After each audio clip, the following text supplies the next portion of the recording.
एक बार फिर से आप सभी का स्वागत है मेरे प्यारे दोस्तों आपके अपने यूट्यूब चैनल पर। मेरे प्यारे दोस्त, अगर आप एमए फर्स्ट ईयर में हैं और आपने होम साइंस अर्थात गृह विज्ञान ले रखा है तो इस वीडियो को पूरा देखिएगा, क्योंकि वीडियो में जो है काफ़ी ज़्यादा मज़ा आने वाला है और वीडियो आपके लिए काफ़ी ज़्यादा इंपॉर्टेंट भी होने वाला है। इंपॉर्टेंट इसलिए होने वाला है क्योंकि आज हम बात करने वाले हैं होम साइंस के पेपर 2 के बारे में, जिसका नाम है बाल विकास। उसके अंतर्गत एक प्रश्न आपसे खेल करके ज़रूर पूछ लेता है कि बालक की शिक्षा एवं जीवन में खेलों का महत्व बताइए। ठीक है, इन सब प्रकार से खेल से कई प्रश्न बनते हैं, तो उन सारे प्रश्नों के बारे में हम चर्चा करेंगे और देखेंगे कि हमें उन्हें किस प्रकार से उनका जवाब देना होता है। ठीक है, तो पहला प्रश्न आपके सामने इस प्रकार से पूछ लेगा कि खेल क्या है। ठीक है, उसके बाद पूछ सकता है कि बालक की शिक्षा एवं जीवन में खेलों के महत्व का वर्णन कीजिए। ठीक है, किस प्रकार से इंपॉर्टेंट है बालक के जीवन में खेल और उसकी शिक्षा में, ये आपको यहाँ पे बताना रहेगा।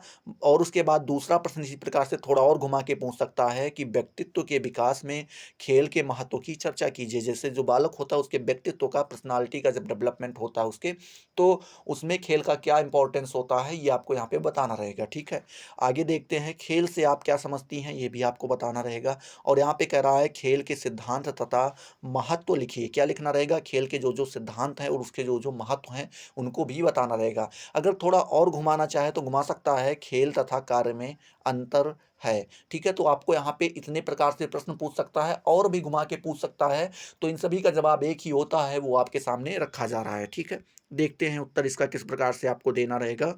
कह रहा है कि बालक के सर्वांगीण विकास के लिए खेल अत्यंत आवश्यक होते हैं। क्या कह रहा है कि अगर बालक का आप सर्वांगीण विकास करना चाहते हैं तो उसके लिए आपको खेल जो है काफ़ी ज़्यादा इम्पोर्टेंट दिखना चाहिए। आगे कह रहा है खेल एक ऐसी क्रिया है जो बच्चों को आनंद देती है और उसमें ताजगी, उमंग, प्रसन्नता एवं फुर्ती लाती है। मतलब इनके कहने का यही मतलब है कि खेल ऐसी प्रक्रिया है जिससे बच्चों को क्या काफ़ी ज़्यादा खुशी मिलती है, आनंद मिलता है और उनके अंदर ताजगी आ जाती है, उमंग आ जाती है, खेल का नाम सुन के प्रसन्नता आ जाती है। ठीक है, स्फूर्ति आ जाती है, वो काफ़ी ज़्यादा एक्टिव हो जाते हैं। तो इन सारी चीज़ों को हमें, जब उनके सामने इन चीज़ों का नाम लिया जाता है खेल वगैरह का, कोई भी खेल का, तो उनके अंदर इन सारी चीज़ों को देखने को मिलता है। ठीक है, खेल वह क्रिया है जो प्राप्त होने वाले आनंद के लिए की जाती है। मतलब खेल कह रहे हैं वो ऐसी क्रिया है जिससे हम उसको इसलिए करते हैं जिससे हमें कोई आनंद प्राप्त हो। आगे कह रहे हैं किंतु इसके परिणाम पर कोई विचार नहीं करता है। मतलब कह रहे हैं इसका कोई परिणाम नहीं होता है।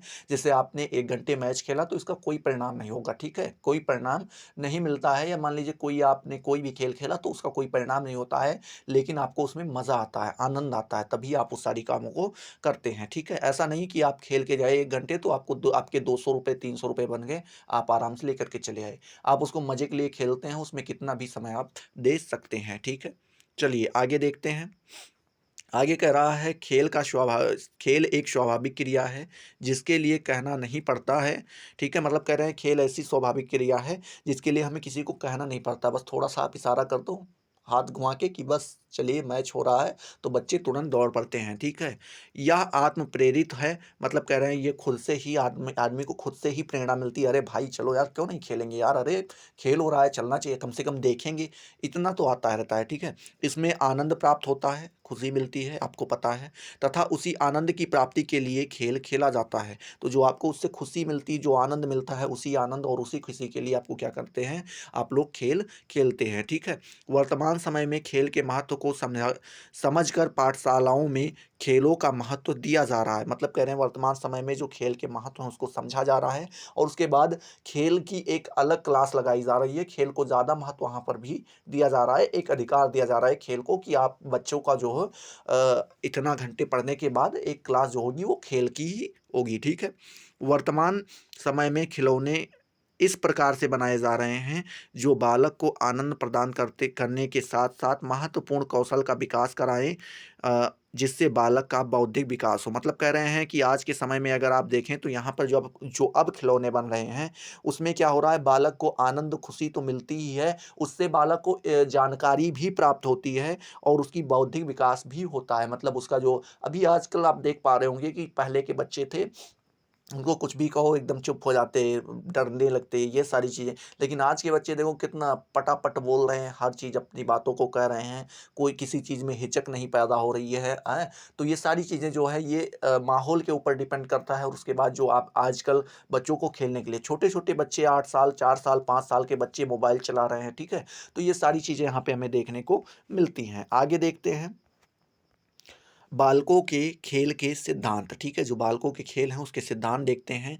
बच्चों के विकास में सहायक खेलों के आधार पर मनोवैज्ञानिकों द्वारा खेलों के कुछ सिद्धांत बनाए गए हैं जो निम्नलिखित हैं। पहला सिद्धांत देखने को मिल रहा है आंतरिक शक्ति का सिद्धांत, ठीक है? इन सारी चीज़ अतिरिक्त शक्ति का सिद्धांत मतलब इन सारी चीज़ों के बारे में भी हम बृहद रूप से चर्चा करने वाले हैं। बस इनको अभी हम पॉइंट-पॉइंट करके देख लेते हैं, ठीक है? दूसरा सिद्धांत इन्होंने बताया है पुनरावृत्त का सिद्धांत, तीसरा बताया है शक्तिवर्धन का सिद्धांत, चौथा बताया है रेयन का सिद्धांत, पांचवा बताया है भावी जीवन की तैयारी का सिद्धांत, ठीक है? ये सारे खेल के सिद्धांत हैं। पहला देखते हैं यहाँ पे अतिरिक्त शक्ति का सिद्धांत। अतिरिक्त शक्ति के सिद्धांत का देखते हैं। यह सिद्धांत जर्मन दार्शनिक शिलर ने बनाया था। यह किसने बनाया था? तो जर्मन के दार्शनिक हैं एक शिलर नाम के, उन्होंने इसको बनाया था तथा उनका समर्थन स्पेंसर ने भी किया था। मतलब वो अकेले नहीं बनाए थे, उन समर्थन भी लिया था किसका? स्पेंसर का लिया था। इस सिद्धांत के अनुसार व्यक्ति को जो शक्तियाँ प्राप्त होती हैं उसका अधिकतर भाग प्रतिकूल स्थितियों में व्यय हो जाता है तथा बची शक्ति खिलौने नहीं खेलने के काम में आती है। मतलब कह रहे हैं कि जो हमें शक्तियाँ प्रदान होती हैं, जो कुछ भी मनुष्य को शक्तियाँ प्रदान होती है सिद्धांत के अनुसार, वो अधिकतर भाग क्या प्रतिकूलन से स्थिति में व्यय हो जाती है। प्रतिकूलन मतलब जब कोई चीज़ आपके अनुकूल नहीं हो, कोई स्थिति ऐसी हो जो आपके अनुकूल ना हो, एकदम विपरीत हो, तो वहाँ पे आपकी खर्च हो जाती हैं और जो शक्तियाँ बचती हैं वो खेलने के काम में आ जाती हैं। लेकिन इस सिद्धांत की आलोचना का प्रमुख कारण यह है कि व्यक्ति खेलने क्या कह रहे हैं कि व्यक्ति खेलने के बाद अपने को एक मिनट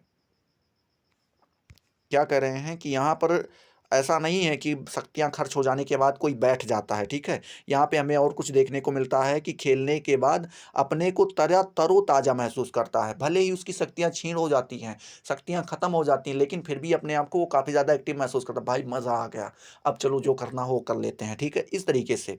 दूसरे इसमें मानसिक शक्ति पर कोई प्रकाश नहीं डाला गया है। मतलब कह रहे हैं इसमें इसमें कोई मानसिक शक्ति पर कोई प्रकाश नहीं डाला गया कि इससे जैसे मानसिक प्रभाव पड़े, ठीक है?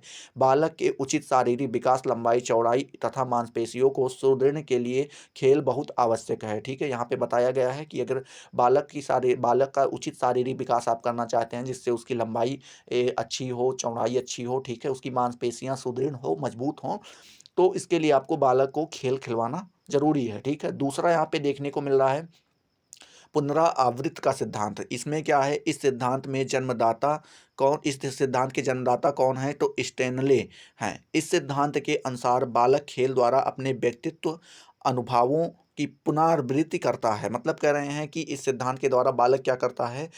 खेल द्वारा अपने व्यक्तिगत अनुभवों, जो जैसे मान लीजिए आप बच्चा कोई है या आप ही कहीं पे खेलने गए, तो वहाँ पर जब आप खेलने जाते हैं तो वहाँ पे कुछ आपको स्वयं अनुभव होता है कि हाँ भाई यहाँ पे हमने गलती की, यहाँ पे हमें नहीं करना चाहिए था, हमें यहाँ पे ऐसे करना चाहिए था, ठीक है? तो जो वो अनुभव प्राप्त होता है उसका पुनरावृत्त करता है, मतलब उसको सुधारने की कोशिश करता है तथा खेल द्वारा बालक की पाश्विक प्रवृत्तियाँ नष्ट हो जाती हैं। पाश्विक प्रवृत्तियाँ मतलब ये हुई कि जैसे बालक है अभी बिना सोचे समझे काम कर रहा था और जब वो खेलने लगा, किसी खेल से जुड़ गया, तो अब उसका माइंड जो है काम करने लगेगा और वो सोच समझ के काम करना स्टार्ट कर देगा। खेल के माध्यम से बालक धीरे धीरे सभ्यता तथा समायोजन सीखता है। मतलब कह रहा है जब बालक खेलना स्टार्ट करता है तो उसी के माध्यम से धीरे धीरे वो सभ्यता, जैसे खेल के मैदान में गया तो उसको जैसे पहले जाता है तो खेलना स्टार्ट कर देता है, लेकिन धीरे धीरे जो बड़े प्लेयर होते हैं, आपके यहाँ अगर कोई खेलने आता होगा तो आप देखते होंगे वो जहाँ पर जाते हैं पहले वहाँ पर पाँव छूते हैं, उस मैदान का पाँव छूते हैं, फिर उसके बाद आगे बढ़ते हैं, ठीक है? तो ये सारी सभ्यताएँ उसके अंदर आ जाती हैं, ठीक है? और समायोजन सीख जाता है। समायोजन मतलब सभी से बोलना चालना, किस तरीके से हमें व्यवहार अपना रखना चाहिए, ये सारी चीज़ें उसको आ जाती हैं। क्रो ने इस सिद्धांत की आलोचना यह कहकर की है कि जब हम बालकों का अध्ययन करते हैं तो हमें इस प्रकार की कोई चीज़ दिखलाई नहीं देती है। क्रो एंड क्रो हैं, उन्होंने इस चीज़ की आलोचना की है, बुराई की है। उन्होंने कहा है कि जब हम बालक के बारे में पढ़ते हैं तो हमें ऐसा कुछ नहीं दिखाई पड़ता जैसा आपने यहाँ पे लिख रखा है, ठीक है? आगे देखते हैं।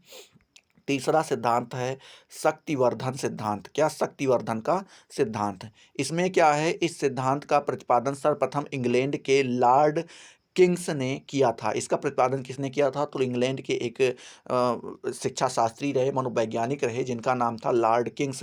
उन्होंने किया। बाद में पैट्रिक ने इसका समर्थन किया। जब उन्होंने इस सिद्धांत का प्रतिपादन कर दिया तो बाद में पैट्रिक जो हैं उसके समर्थन में आकर खड़े हुए। इस सिद्धांत के अनुसार बालक खेल के माध्यम से नई शक्तियाँ अर्जित करता है। कैसी शक्तियाँ अर्जित करता है? नई शक्तियाँ। जैसे मान लीजिए अगर आप कहीं पे वॉलीबॉल खेलने जाते हैं तो स्टार्टिंग में आप जाएँगे तो आपको काफ़ी ज़्यादा चोट लगेगी, ठीक है?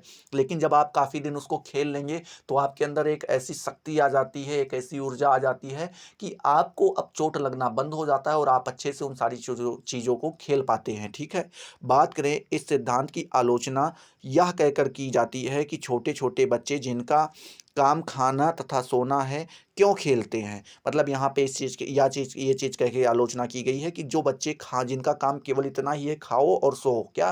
खाओ और सो। तो वो खेलते क्यों हैं? ऐसा यहाँ पे कहकर इन चीज़ों की आलोचना की गई है, ठीक है? चौथा नंबर कौन-सा है? रेयन का सिद्धांत। क्या है? रेयन का सिद्धांत। इस सिद्धांत का प्रतिपादन यूनान के दार्शनिक अरस्तू ने सबसे पहले किया था। किसने किया था? यूनान के जो दार्शनिक हुए हैं अरस्तू, उ उन्होंने इसका प्रतिपादन किया।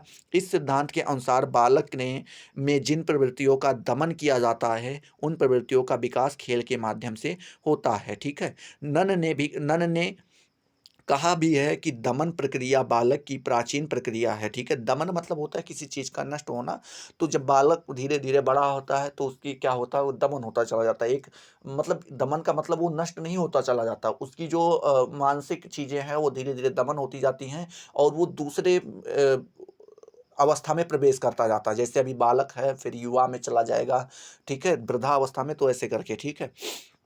व्यक्ति दमन करने की आदत को नहीं छोड़ सकता है, किंतु खेलने के माध्यम से इसके इस दोष को दूर किया जा सकता है, ठीक है? मतलब कह रहे हैं कि आदमी जो है वो अपनी दमनकारी को भूल नहीं सकता है, लेकिन अगर खेलने के माध्यम से देखें तो इसको हम दूर कर सकते हैं। जैसे अगर आप कोई खेलने वाले प्लेयर को देखते होंगे तो कभी-कभी क्या है ना कि बच्चों की तरह बिहेवियर करता है, लेकिन बड़े नहीं कर सकते। जो खेलते नहीं, कभी खेलते जिनको नहीं देखा, वो देखिए एकदम बैठे रहेंगे मुँह फुलाए हुए और इसे देखेंगे तिरछे, जा रहे हो अच्छा। लौट रहे हो अच्छा, 2 बार हो चुका तुम्हारा। लेकिन जो खेलते रहते हैं, अगर उधर जा रहे हो, "का भैया क्या कर रहे थे? अच्छा खेल रहे थे, चलो आज होगा ना शाम को खेल।" इस तरीके से बात करते हैं। मतलब उनके अंदर एक कोई भी चीज़ दब मतलब दबने नहीं पाती है। उनके अंदर वो सारी चीज़ें बनी रहती हैं, ठीक है? आगे देखते हैं। 5वां नंबर देखने को मिल रहा है कि भावी जीवन की तैयारी का सिद्धांत। क्या? भावी जीवन की तैयारी का सिद्धांत। जैसे आप भावी जीवन जीना चाहते हैं तो उसकी आप तैयारी खेल के द्वारा कर सकते हैं। इस सिद्धांत का प्रतिपादन स्विट्जरलैंड के मनोवैज्ञानिक कार्ल्स ग्रूस ने किया था, ठीक है? उन्होंने अपने समस्त परीक्षण जानवरों पर करके मानव पर उसके निष्कर्ष निकाले हैं। मतलब कह रहे हैं इन्होंने जितने भी परीक्षण किए हैं वो जानवरों के ऊपर किए हैं तथा उसका जो निष्कर्ष है वो मानव के ऊपर निकाल के दिया है, ठीक है? इसके सिद्धांतों के अनुसार इनके सिद्धांतों के अनुसार बालक एवं बालिकाएं खेल के द्वारा अपने भावी जीवन की तैयारी करते हैं, ठीक है? इस सिद्धांत का प्रमुख दोष यह है कि हमारे पास कोई भी ऐसा साधन नहीं है जिससे यह ज्ञात किया जा सके कि बालक एवं बालिकाएं अपने सामने कोई उद्देश्य रखकर खेलते हैं या नहीं, ठीक है? तो हमारे पास ये कोई ऐसा साधन नहीं देखने को मिल रहा है कि जिससे ये पता चल चल पाए कि जैसे आप मान लीजिए बैट बॉल खेलते हैं, क्रिकेट खेलते हैं, तो आप किसी इस क्रिकेट को कोई अपना भविष्य मान रहे हैं या नहीं मान रहे हैं, या कोई चीज़ इसके अनुसार आप कर रहे हैं, नहीं कर रहे हैं, या केवल खेलते जा रहे हैं मज़े के लिए। तो ये सारी चीज़ें यहाँ पे कहने को मिल रही हैं, ठीक है? बालक के विकास में खेल का महत्व। अब बालक के विकास में खेल का कौन-कौन सा महत्व देखने को मिलता है? तो बालक के विकास में खेल का महत्व निम्नलिखित है। जैसे पहला यहाँ पे आपको देखने को मिल रहा होगा खेल का शारीरिक विकास में महत्व। क्या खेल का शारीरिक विकास में महत्व हमें देखने को मिलता है? खेलों में शारीरिक एवं क्रियात्मक क्रियाएँ होती हैं।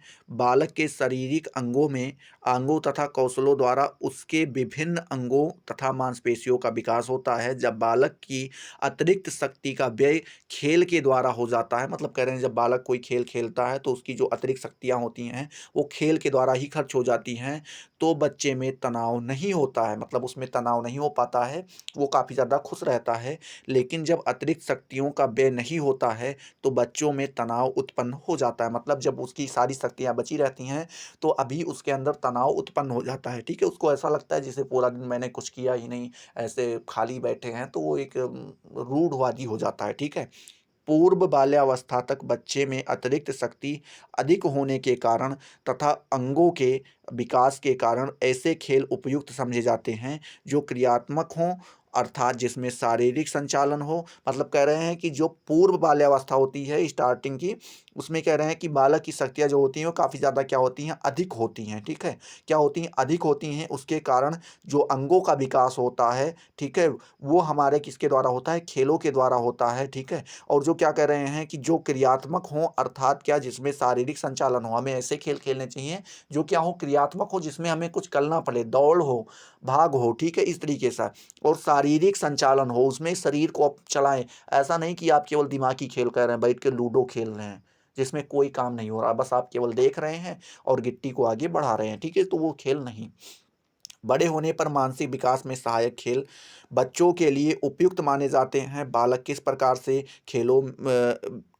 के खेलों में रुचि लेगा, तथा यह इस पर निर्भर करता है कि उसके मित्रों के परिवार का वातावरण कैसा है। मतलब कह रहे हैं कि बालक किस प्रकार का खेल खेलेगा, ये निर्भर करता है कि उसके आसपास का, उसके जो मित्र हैं, उसके दोस्त हैं, उसका वातावरण, उनका वातावरण कैसा है, तो उसी के ऊपर वो भी डिपेंड करता है, ठीक है। देखते हैं दूसरा नंबर देखने को मिल रहा है कि मानसिक विकास में खेलों का महत्व। मानसिक विकास में भी खेलों का महत्व देखने को मिलता है। उत्तर बाल्यावस्था, मतलब बाद की जो बाल्यावस्था होती है, में बच्चा स्वयं उन खेलों में रुचि लेने लगता है जो उसके मानसिक विकास में सहायक हों। क्या, जैसे चेस हुआ, लूडो हुआ, इन सारी चीज़ों में वो क्या करने लगता है, अब रुचि लेने लगता है, जो क्या करे, उसके दिमाग को बढ़ाए, ठीक है।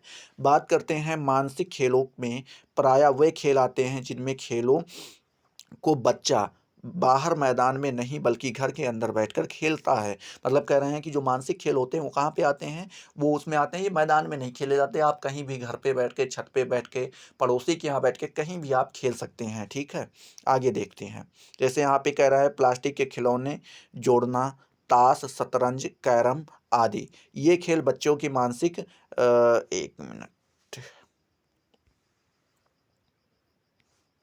ठीक है? मानसिक शक्तियाँ, स्मृति, कल्पना, तर्क के विकास में सहायक होते हैं, ठीक है? तो ये सारी चीज़ें क्या करते हैं, उसकी बौद्धिक विकास को डेवलप करते हैं। तीसरा हमें देखने को मिलता है संवेगात्मक विकास में सहायक। संवेगात्मक मतलब होता है इमोशनल, जो डेवलपमेंट होता है उसमें भी सहायक होता है, हेल्पफुल होता है क्या, खेल। खेलों के द्वारा बच्चा सहानुभूति, त्याग, प्रेम, ईर्ष्या जैसे संवेग दिखाता है तथा समझता समझता एवं सीखता है, ठीक है? मतलब कह रहे हैं जब आप खेल खेलेंगे तो उसमें आपकी अगर मान लीजिए कोई हानि होती, तो आपको त्याग, प्रेम, मतलब अपने साथ वाले प्लेयर के साथ प्रेम, सामने वाले के सामने ईर्षा, ठीक है? ये सारे संवेग जो हैं ये देखता है और समझता भी है इन सारी चीज़ों के बारे में, ठीक है? यह दूसरों के संवेग प्रकट करने के तरीके सीखता है, मतलब सामने वाला किस प्रकार से अपने संवेगों को, अपनी भावनाओं को, अपने इमोशंस को प्रकट कर रहा है, उसको भी वो देखता है और सीखता है, उसका अनुकरण करता है, उसको देखता है और खुद अपने ऊपर ढालता है। बच्चा जितना अच्छा खिलाड़ी होगा, उसका संवेगात्मक विकास तथा समायोजन उतना भी अच्छा होगा, ठीक है? मतलब जो अच्छे प्लेयर होते हैं वो कैसे होते हैं, एकदम भावात्मक होते हैं। मतलब अगर समझ लीजिए बॉल जा रही है तो वो खुद गिर के चोट खा जाएँगे, लेकिन बॉल को जाने नहीं देंगे, इस प्रकार से वो खेल को खेलते हैं, ठीक है? चौथा नंबर सामाजिक विकास में सहायक। खेल हमें सामाजिक विकास में भी सहायता प्रदान करता है। जैसे सामाजिकीकरण के लिए यह आवश्यक है कि बच्चा अधिक से अधिक दूसरों के संपर्क में आए, ठीक है? अगर आप सामाजिकीकरण करना चाहते हैं तो बच्चे को दूसरों के संपर्क में अधिक से अधिक लाना पड़ेगा। खेलों के द्वारा बच्चा अन्य बच्चों के संपर्क में आता है, वह विभिन्न खेलों तथा मित्रों के द्वारा सामाजिक मूल्यों को समझता है। जब बच्चा समूह में खेलता है तो नेतृत्व तथा प्रतियोगिता की भावना का विकास होता है। मतलब कह रहे हैं जब बच्चा क्या करता है, समूह में खेलता है, किसी ग्रुप में खेलता है, तो उसके अंदर नेतृत्व मतलब एक नेतृत्व करने का, जैसे पूरे ग्रुप का संचालन करने का, प्रतियोगिता की भावना उसके अंदर क्या होती है, डेवलप होती है। मतलब अपने के साथ कंपटीशन करने वाले, बगल वाले से अच्छा खेलूं, इस सब टाइप का, ठीक है।